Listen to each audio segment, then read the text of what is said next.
Hi, my name is Cameron Salisbury, and please be advised that all interpretations and positions here are my own and are not to be assessed to my school or class. For informational purposes only, I am a student at Mississippi College School of Law. Who decides what's allowed in the marketplace of ideas? A new wave of book banning in conservative state public libraries. Here we go. Just to give you some factual background on what's been occurring, in January of 2022, Ridgeland, Mississippi made national news as the city joined the growing number of public libraries facing bookshelf regulation. The director of the Madison County Library System says Ridgeland Mayor Gene McGee is withholding $110,000 from the Ridgeland Public Library, all because LGBTQ books are on the shelves. Mayor McGee argues that several of his constituents have complained about a handful of the books depicting members of the LGBTQ community. The mayor explained that, as a Christian, he could not support the LGBTQ depictions and that he would not release funding until the material was removed. He further stated that he believes that some of the books are inappropriate for children. In February of 2022, the American Civil Liberties Union of Mississippi sent a letter to the mayor arguing that the censoring of the books by and about LGBTQ people is discriminatory and antithetical to the First Amendment. So the book ban at the Ridgeland Library now joins the American Library Association's list of over 230 book challenges since September of 2021. The majority of the book challenges center around issues of race, gender, and sexuality. Through private donations, the Ridgeland Library has raised $112,000, and workers of the library say that the money will be good for the moment to help them stay open, but only for the fiscal year, which ends in September. And other related news, in the state of Wyoming, local parents filed a complaint with state prosecutors to consider criminally charging librarians for having books in the library's collection that included information on reproduction, sex, or homosexuality. Although the attempt to file those criminal charges was unsuccessful, the flyers demanding the resignation of those library officials have caused many of them to quit their jobs. So let's move on to how this relates to what we've been learning in First Amendment this year. The marketplace of ideas theory. I don't know if you guys can see that back there. That's Justice Holmes on that side. But basically, the marketplace of ideas theory holds that the truth will emerge from the competition of ideas in free, transparent public discourse, and concludes that ideas and ideologies will be culled according to their superiority or inferiority and widespread acceptance among the population. So, all this is simply stating is that let everything come in and the truth will reign out. So what are the opposing positions to what my position is? We'll get to my position, but let's start with one of the primary arguments. Predominantly, these are similar arguments to what Mayor Gene McGee has been making. Some people argue that the material on the LGBTQ matters is inherently obscene. Thus, the mayor and his constituents have a compelling interest in shielding minors from such literature. Pursuant to the controlling test for obscenity that's laid out in Miller, we must analyze, 1, whether the average person applying contemporary community standards would find the work as a whole appeals to the prurient interest. 2, whether the work describes in a patently offensive way sexual conduct specifically defined by the applicable state law. And 3, whether the work taken as a whole lacks serious literary, artistic, political, or scientific value. Another one of the fundamental arguments is centered around what the taxpayers would say. But we'll get back to that. Let's go back to the obscenity argument. So in expounding on that obscenity argument, I went through and tried to analyze how the other side would argue each of those elements was met. They would argue that the LGBT books meets the first two parts of the Miller test. First, because the Ridgeland city is located in Madison County and it's a conservative county, which tends to disfavor LGBTQ rights, things of that matter. The mayor may argue, and his constituents or any other opponent, that these when applying the contemporary community standards of the Madison County, the books inherently will appear to the prurient interest. We can also see that, secondly, the Mississippi Code, annotated, defines sexually explicit conduct in pertinent part as actual or simulated sexual intercourse as defined in section 97.365. So, whether between persons of the same or opposite sex. So thus, one may argue that these are inherently obscene books simply because they deal with matters that are inextricably linked to one's sexual orientation, which is also inextricably linked to the act of sex. The third part of the test, I would argue, was not met because the books on the LGBTQ matters may have literary, artistic, political, or scientific value, which I'm sure opposing arguments would concede to. However, pursuant to the standard in Ferber, the Miller standard, like all general definitions of what may be banned as obscene, does not reflect the state's particular and more compelling interest in the prosecuting those who promote the sexual exploitation of children. So here we would just see that because there is a matter of these being children's books and there's an involvement of children, that there would be, even though there may be some literary artistic value, the court has shown that in matters dealing with children, they can go ahead and raise the standard for whether or not there's a compelling interest. And I think that they would argue that since there is a matter of children, that they can go ahead and further regulate, despite there being that literary and artistic value. But yes, now we can go ahead to the second opposing position, which is the issue of the taxpayers. I found this to be the most compelling argument for the other side in my mind. Some may argue that the taxpayers and the elected officials have discretion in determining how funds should be distributed.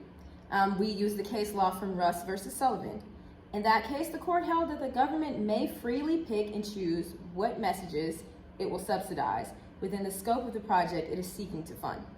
For example, in Russ, when Congress established a National Endowment for Democracy to encourage others to adopt democratic principles, it was not constitutionally required to fund a program to encourage competing lines of political philosophy, such as communism or fascism.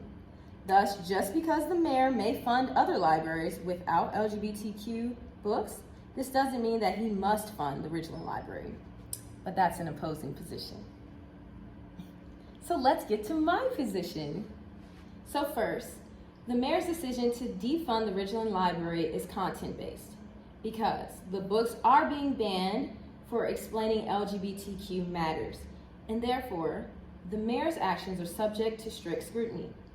This level of scrutiny requires a compelling state interest, that the manner of regulation is the least restrictive means of achieving that interest. The mayor's argument for protecting the well-being of children by banning the books is not persuasive, in my opinion. Children in particular, quoting Brown versus Entertainment, are entitled to significant First Amendment protections. Let's move on to reading books is a safe way for kids to learn about difficult topics, to gain new perspectives, and explore the world and their place within it.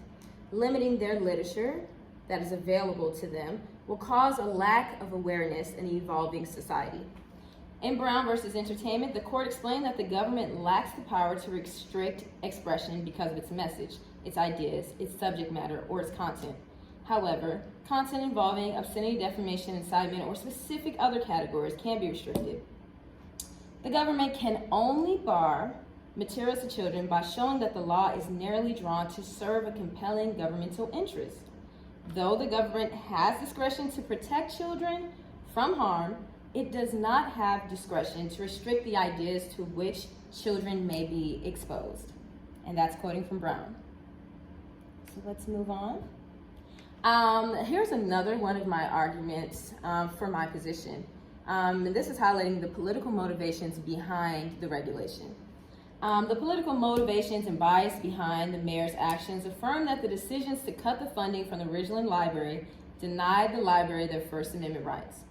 As Justin Jackson stated in Barnett, a fixed star in our constitutional constellation is that no official, high or petty, can prescribe what shall be orthodox in politics, nationalism, religion, or other matters of opinion, or force citizens to confess by word or act that faith therein.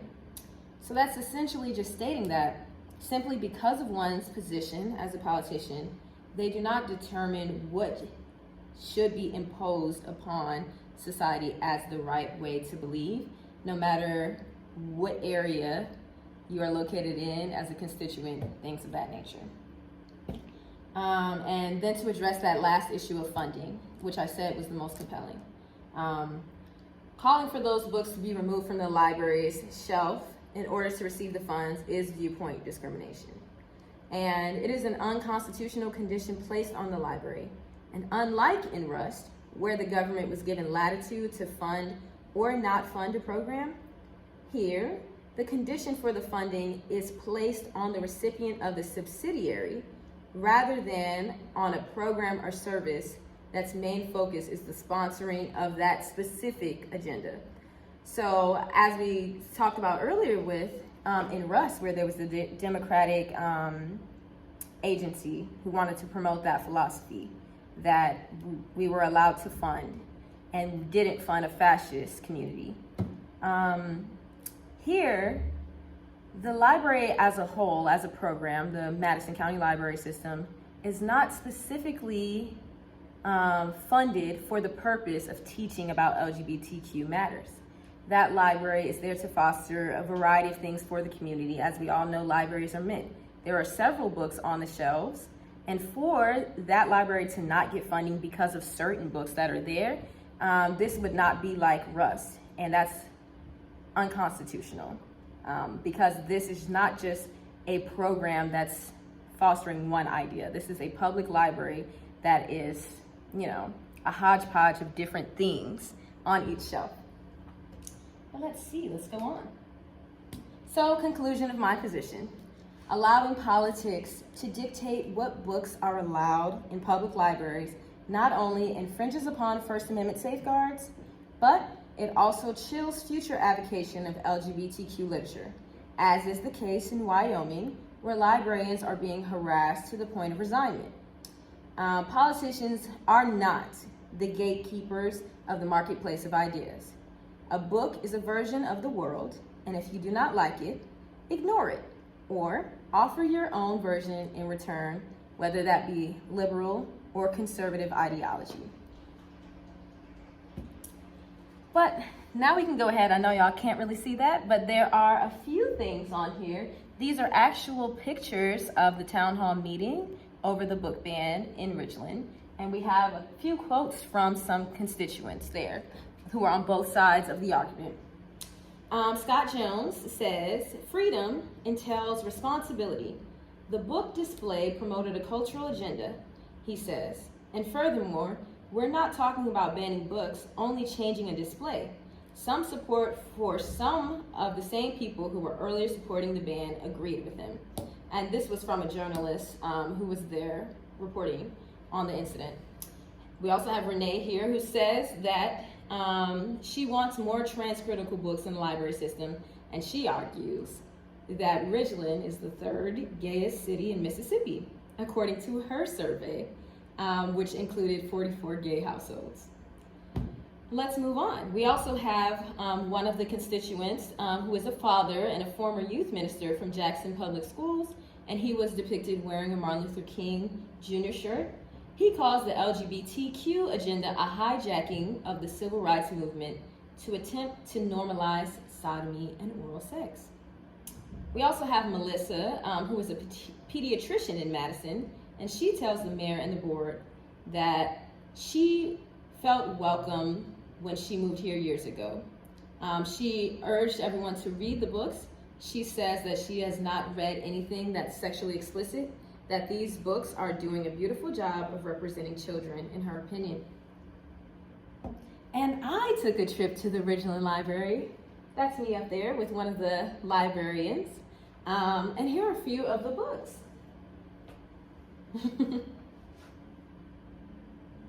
And breaking news. The day before we were actually initially scheduled to give our presentations in person, there actually was a joint statement that I found out about at that library visit that just stated that they were pleased to announce that the long-standing relationship between the city of Ridgeland and the Madison County Library System will continue.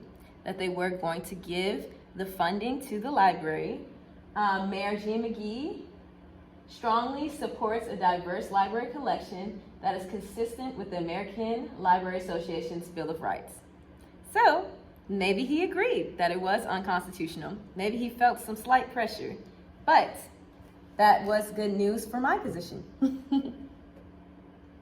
And then just to end it off, this slide, y'all can't really see it. Let me bring it close, it's a little bright, but it's called A Rainbow of Knowledge. There's a play on words there. But here we have LeVar Burton, who was the host in the 90s of Reading Rainbow. And he has just been adamantly speaking on the book bans going across the country. And we just have a quote for him that says, "For me, literacy means freedom for the individual and for society." And he urged everyone to read banned books. But just to close out the presentation, here's a song.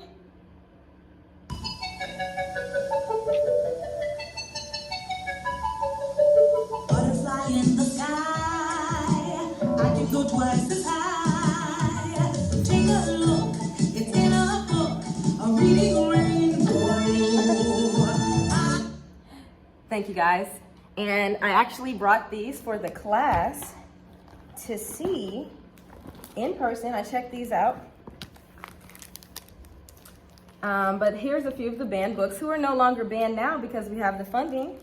But I'll just read the back of them. This may be interesting to somebody. This one is called Toby Wears a Tutu, and I thought it was very interesting. And I think I can see why some families may have been around, angry about it, but this is the society we live in. It says, "It's the first day of school, and Toby is dressed in their best and ready to make new friends.